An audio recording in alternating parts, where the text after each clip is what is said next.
जय श्री श्याम। अभी तक मैंने आपको 40 दिन की यात्रा के बारे में बताया और हम भरतपुर में एक होटल में रुके थे। आज हमारा 41वां दिन था और एक अलग ही अनुभव, अलग ही यादें जो हमारी पूरी यात्रा के दौरान नहीं, आज वो हमारे साथ हुई, जो मैं आपको इस पूरे वीडियो में बताऊंगा। और वो दिन ज़िंदगी का एक ऐसा दिन हुआ, 41वां दिन, शायद हम कभी नहीं भूल पाएंगे।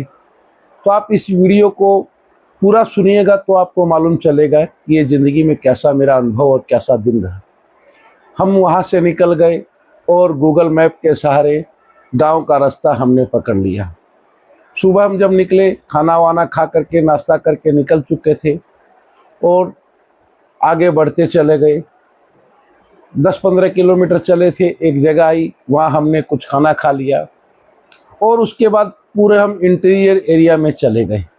इंटीरियर एरिया में चले जाने के बाद हमें एक वहाँ बहुत बड़ा मंदिर नज़र आया।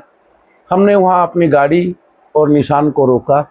हमने हमारे ड्राइवर को कहा कि आप जाके पता करके आइए कि यहाँ हमें सोने की जगह मिल जाएगी क्या। वो अंदर गए, वहाँ साधु मुनि पंडित जी वगैरह थे। उन्होंने कहा क्या बात है, सारी बात पूछी। उन्होंने कहा कोई दिक्कत नहीं, आप आइए, आराम से यहाँ सो सकते हैं, कोई तकलीफ़ नहीं। फिर वो बाहर आ गए। हमने पूछा आपने क्या क्या बात हुई। ये 2-3 बजे के आसपास की बात है, 3-4 बजे के आसपास की बात है। हम 25 किलोमीटर चल चुके थे और इसलिए भी हम लोगों ने जल्दी चलना स्टार्ट किया था।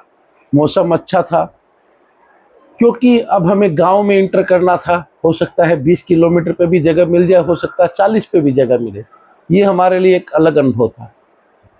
तो जब हम 22-23-25 किलोमीटर चले तो वो जगह पे हम पंडित जी से बात हुई तो उन्होंने कहा कि रहने की जगह मिल जाएगी और शरीर में ये हिम्मत नहीं थी कि हम अपना खाना बना सकें।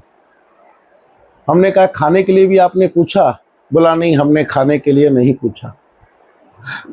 तो हमने वहाँ पर एक बात कही कि एक काम करो, हमारे साथ कृष्णा भी था, कृष्णा को निशान दे करके वहीं पर मंदिर के बाहर, मंदिर बहुत विशाल मंदिर था जो हमारे शहरों में तो देखने को ही नहीं मिलेगा।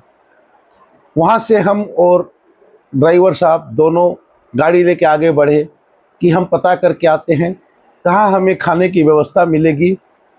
अगर खाने की व्यवस्था अगल बगल में कहीं मिलती है तो हम मंदिर में ही विश्राम कर लेंगे।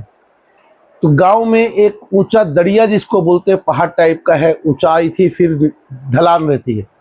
उस दरिये पे कुछ एक गाँव के लोग खड़े थे।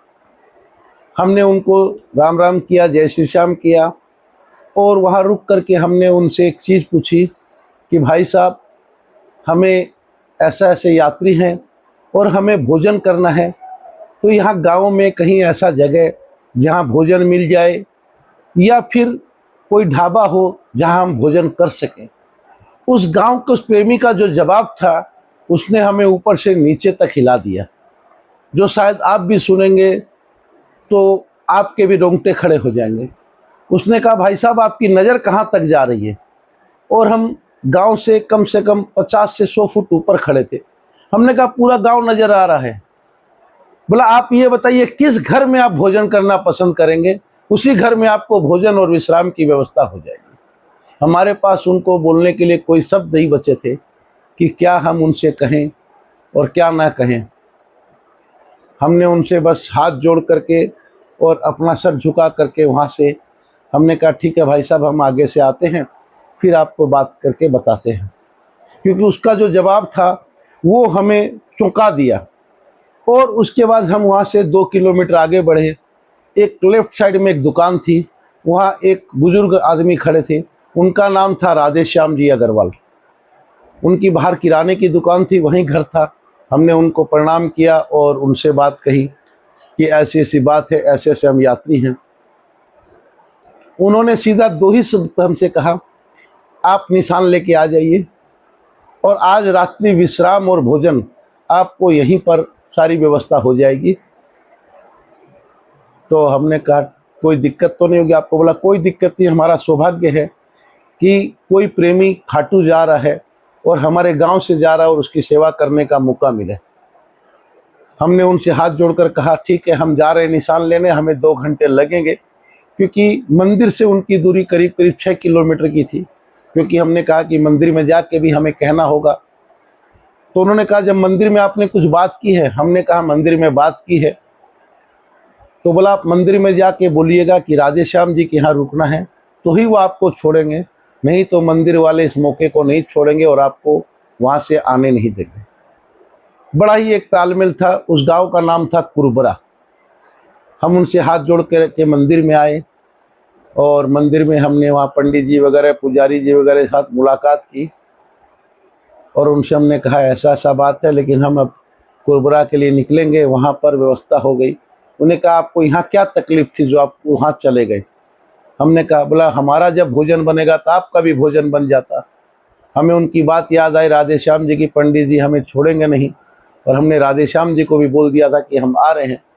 तो हमने कहा कि राधे श्याम बाबू जी जो है उन्होंने हमारी व्यवस्था कर दी है, तो हम क्षमा प्रार्थी हैं, हम आपके यहाँ नहीं रुक पाएंगे। लेकिन तब उन्होंने ज़बरदस्ती करके कहा आप रुकिए, जब जाना ही आप जाइएगा तो आप हमारे साथ चाय वगैरह पी करके जाइएगा। हल्की भूख भी थी। हम वहाँ चाय वगैरह पिए, बिस्कुट वगैरह खाए, आधा घंटा उनके यहाँ बैठे और मंदिर देख करके इतना मन प्रसन्न हो गया, जो हमें कलकत्ता शहरों में वैसा मंदिर देखने को नहीं मिलता है। मंदिर के बाद कम से कम मंदिर से 20 गुना जगह वहाँ खाली थी, जहाँ पर हरियाली, पेड़ पौधे, बड़ा ही एक लुभावना दृश्य था। और शिव भगवान का, हनुमान जी का मंदिर था। अब वहाँ से हम विदा लेकर के, निशान लेकर चल पड़े और हम राधे श्याम जी के यहाँ 7 बजे करीब पहुँच गए।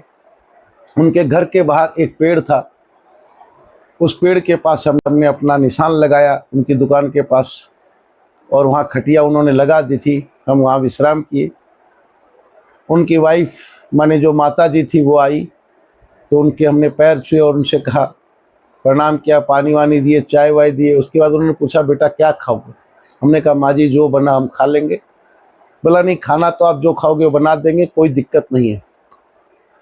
और जब उन्होंने पूछा कि एक ऐसा सवाल उन्होंने पूछा जिसका जवाब हम नहीं दे पाए। उन्होंने पूछा आप गैस की रोटी खाएंगे या चूल्हे की रोटी खाएंगे? ये सवाल हमारे लिए बड़ा ही अजीब हो गया था कि हम क्या जवाब उनको दें। हमने कहा देखिए माँ जी, आपको जिसमें सुविधा है, गैस में सुविधा है गैस में बना दीजिए, चूल्हे में सुविधा है चूल्हे में बना दीजिए। तो उन्होंने कहा हमको कि बेटा देखो, तुम लोग शहर से हो और हम लोग गांव से हैं, और हम गांव के लोग चूल्हे की रोटी खाते हैं। शायद आप शहर से हो तो आपको चूल्हे की रोटी पसंद आए कि नहीं आए, इसलिए मैंने ये बात आपसे पूछी। मैंने कहा माता जी, अगर आपकी बड़ी कृपा होगी, आज आप अपने चूल्हे की रोटी हमें बना करके खिलाएं, क्योंकि गैस की रोटी तो हम रोज़ खाते हैं, लेकिन चूल्हे की रोटी एक माँ बनाएगी और हम खाएंगे तो उसका आनंद ही कुछ अलग होगा। तो आधे घंटे बाद खाने की तैयारी हो गई। उनके घर का ये था कि 2 कमरे थे, एक बाहर बैठक थी और बीच में बड़ा सारा आंगन था और एक हॉल था, और आंगन में चूल्हा लगा हुआ था। वहाँ हॉल में हमारे लिए चटाई बिछा दी गई और हम तीनों बैठ गए। और उनके 2 बेटे और बहुएं थी, वो बहुएं रोटी बनाने लगी और माँ अपने हाथों से एक एक रोटी करके हमें गरम दे रही थी। और खा करके मैं आपको बता नहीं सकता वो ज़िंदगी का मेरे लिए क्या अनमोल दिन था। और साथ में वो प्यार, ये जब हम बहुत छोटे थे, बच्चे थे, तब हमारे गांव में ये दृश्य चलता था कि माँ रोटी बना रही थी, दादी हमें खिलाती थी, या बहनें रोटी बनाती थी और दादी हमें माँ रोटी खिलाती थी।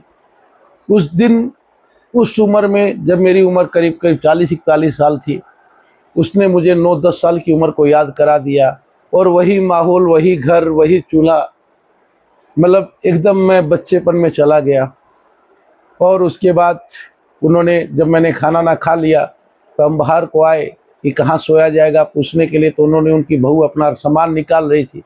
हमने कहा बाबू तुम ये क्यों कर रही हो? बोला भाई साहब आप लोग यहाँ सो जाइएगा, हम लोग बाहर बैठक में सो जाएंगे। हमने नहीं कहा हम बाहर बैठक में सो जाएंगे, कोई दिक्कत नहीं, बाहर जहाँ खाट लगी वहाँ सो जाएंगे।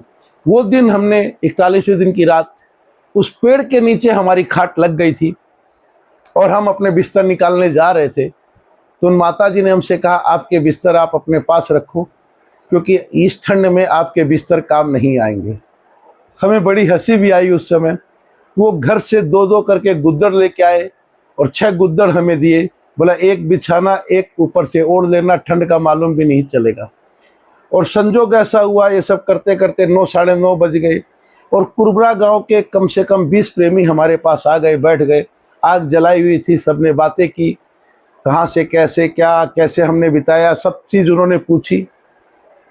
उसके बाद हल्की हल्की बारिश चालू हो गई। उस समय हमारे दिमाग में एक संशय था कि खुले आसमान के नीचे सो रहे हैं, पेड़ के नीचे, और बारिश की बूंदें लगेंगी तो कैसे नींद आएगी। और हमारे साथ जो कृष्णा अग्रवाल था वो थोड़ा सा जानवरों से भी डरता था, और सामने पूरा खेत खलियान जंगल टाइप का था, कोई भी जानवर कहीं से भी आ सकता है, तो कैसे क्या होगा, ये डर भी उसको था। हमने कहा कुछ नहीं होगा, जब बाबा की कृपा रहेगी तो कुछ नहीं होगा। ऐसे करते करते 11 बजे सारे गांव के लोग चले गए और हल्की हल्की बूंद में, और इतनी भयंकर ठंड थी, हमने अपने खाट पे एक गुदरा नीचे बिछा लिया और बाबा का नाम लेके एक गुदरा लेकर के सो गए। आपको विश्वास करता हूँ, आज मेरी उम्र 47 साल की हो गई है। वो उस पेड़ के नीचे की जो नींद थी वो शायद फिर कभी दोबारा ना मिली है, और शायद कभी ज़िंदगी में दोबारा ना मिल पाएगी। और हम 11 सवा 11 बजे सोए थे और सुबह 6:15 बजे तक करीब करीब रात को काफ़ी देरी बारिश हुई। सुबह भी रास्ता गीला था, हमें एक बूंद का शरीर पर एहसास नहीं था। उस पेड़ के पत्ते सारे भीगे हुए थे, लेकिन हमारे कपड़ों के ऊपर, गुदड़े के ऊपर एक भी बूंद नहीं गिरी थी। ऐसा लग रहा था कि उस पेड़ ने पूरे त्रिपाल की तरह वो काम किया। और सुबह 6 बजे करीब माताजी चाय लेकर के आई और हमें चाय दे करके उठाई, तब हम उठे। और 42वें दिन की भी कुछ बहुत प्यारी यादें हैं जो मैं आपको कल के वीडियो में बताऊंगा। और 41वें दिन की रात पेड़ के नीचे हमारी जो गुजरी, वो ज़िंदगी की वो खूबसूरत रात थी जो शब्दों में बयां नहीं कर सकता। जय जय श्री श्याम।